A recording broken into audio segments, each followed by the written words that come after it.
Okay, Rick, you ready? Yes, sir. Good morning. Good morning. This one is inspired by a podcast I heard recently with Michael Singer. And the title is We Bother Ourselves and Expect Other People to Say They Are Sorry. What do you think?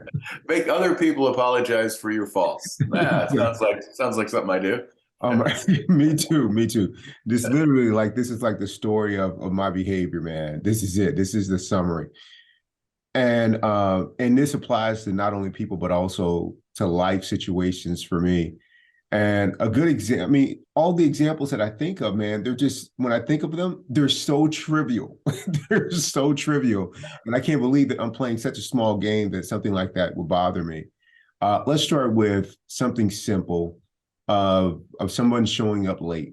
I expect them to say that they're sorry for being late when I'm the one who's getting worked up over it. And I want a ton of grace when I'm late. I mean, just something as trivial as that. And I think about we play pickleball on the weekend. And if anyone is even a minute late for that, I can feel myself getting worked up inside, and instead of like, here we are playing a game, and I am so worked up inside, creating narratives. I am probably in the middle of playing my game when the offenders stroll in late, like there's nothing, like they've done nothing wrong. And I'm distracted, my mind will say I'm distracted by them being late. No, I'm distracted because I can't handle not getting worked up over something that is insignificant, right? So I've done that all the time, man. And like I said, it just continues to happen over and over, Rick. Whenever I think about my behavior, it's the same thing. When I was in Yuma, in the Marine Corps, people would do things that I don't think they should be doing. It could be something trivial. They're eating a meal that I don't think they should be eating, right? Let's say let's say they eat fried foods or whatever. And here I am, like like I expect them to apologize for something.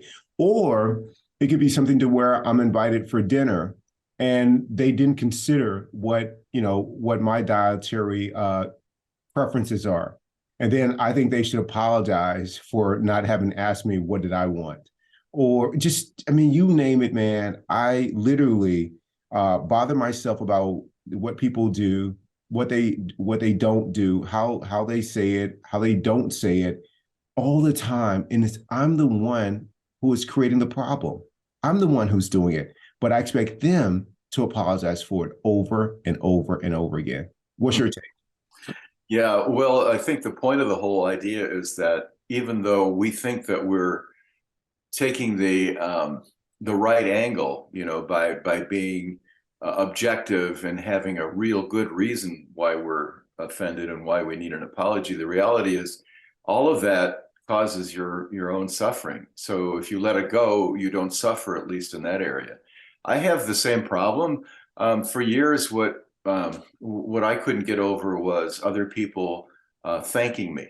If you didn't thank me or thank me properly, thank me in a way that it would land on me in such a way that I felt you really were thankful, then I was very angry inside, and I would sort of give you demerits in my head about who you are as a human being.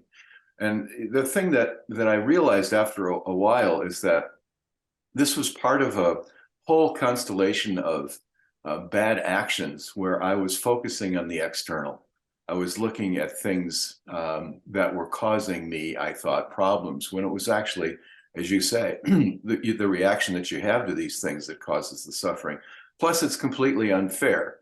And one of the major lessons I learned that when I find myself slipping into negativity, and the negativity comes from something where I'm blaming an external circumstance, or I'm blaming someone else for not being kind or being thankful to me for something I think I've done that deserves thanks. When I catch myself slipping into negativity like that, I notice how it comes from basically nothing other than resistance, just my own resistance to our current situation. And so when I started down this path with the practice, the whole idea was to overcome that resistance to our current situation. And so what really helped me get through, and I think become more mature about all of this, was the idea that my impressions are just that. They're just thoughts, and you can let them go.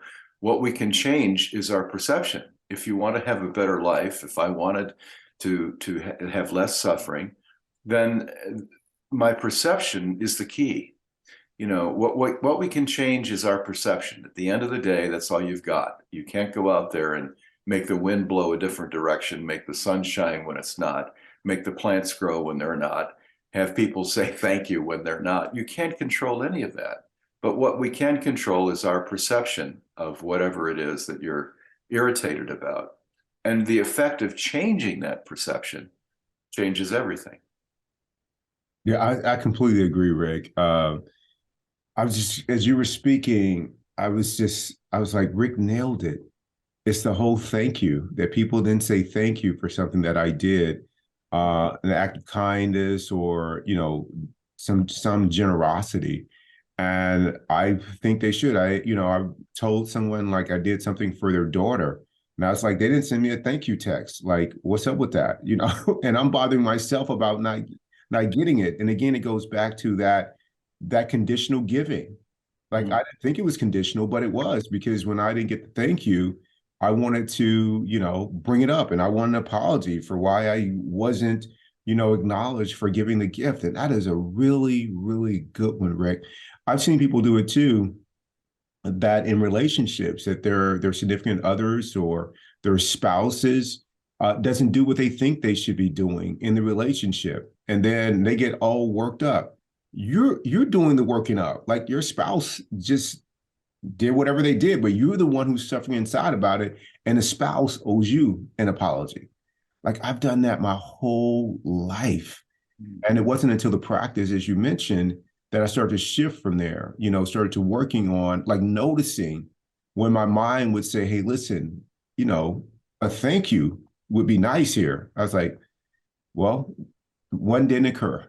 So accept that and just be fine with that. And just really observing my mind constantly holding people to this impossible standard or, as you mentioned, resisting what is the reality of the situation as it presents itself in the present moment and letting all that go. So I'm going to really work on not bothering myself. I'm making people responsible for what I'm doing to myself. Like I'm really like when I went to Yuma, once I was stationed in Yuma and not Tennessee, I blamed everybody who was in the Marine Corps. I blamed Uncle Sam. I blamed everybody for that. That 4 years that I spent in Yuma that were miserable, I did that to me. I did that. Like no one else, but I wanted an apology written from Uncle Sam and from the military for it. At Mayo Clinic, if something goes a certain way, if I continue to keep it with me, I'm the one who's bothering myself about that. So this is just such a great topic, Rick, and I'm going to really work on being more aware of how often my mind tries to create enemies of either life situations or people. Well, the payoff is huge. When you let things go, it's huge. I remember in Landmark, when we took Landmark a few years back together, one of the most foreign concepts that I heard then, but I've adopted now, and it's much, much better for me in my life because of it, is the idea that the expectation you have from other people it shouldn't be the thing that runs your life. What runs your life should be things that you're focusing on that have meaning for you personally. And the meaning that comes from your own helping and mission and concern for others and doing things that you think are valuable for your soul. Those are things that are completely different than acting in a way where you're finding fault with external circumstances. So for me, I think that the hardest thing was to be vulnerable, to show your warts, have this patch in my head where there's people watching me and just staring at the patch, being okay with that and just letting all of that go, because otherwise you're back in the soup of being judgmental and having things to be a certain way before you can be happy. or before you can feel like you're fulfilled or feel like everything is okay. Look, there are lots of hurts out in the world, and not being thanked is a legitimate hurt. But on the other hand, my point is that I'm an advocate for letting go. If people don't thank you, that's where they are in their path. It has nothing to do with you or your, you know, your kindness toward them. It has nothing to do with you. It's just something that happened, and you can note that that's where they are in their path. But you got to let it go, unless you're you're masochistic and you want to suffer for it. I just think things ought to roll off your back a little more than they do. Not you, I mean the rhetoric you, all of us. Yeah, absolutely. No, I completely agree with you.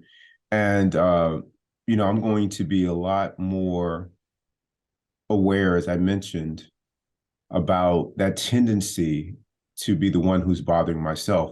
I feel like I'm doing a decent job of being aware of the obsessive thinking. That's one of my default settings, to be like, man, this person didn't call me back, or they didn't respond to the text message, a client or someone else. And I have a tendency, the thing that I would say often bothers me the most are things that I do to other people. Like it's crazy. Like be unresponsive or non-committal for an extended period of time. But when I'm on the other end of it, I'm like, oh my God, what's going on? They owe me an apology for taking so long to get back to me, or something like that. And I'm just really working on just letting go of that part of me that holds people at a different standard than I hold myself. And also, just being aware of bothering myself and expecting other people to apologize. I've said this before, and I really try to put it in practice is, I have rules for Keith Jones. I don't have rules for other people. And letting all that go. So Rick, thank you so much for today.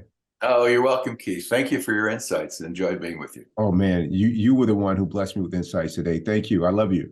I love you. Bye-bye. Bye-bye.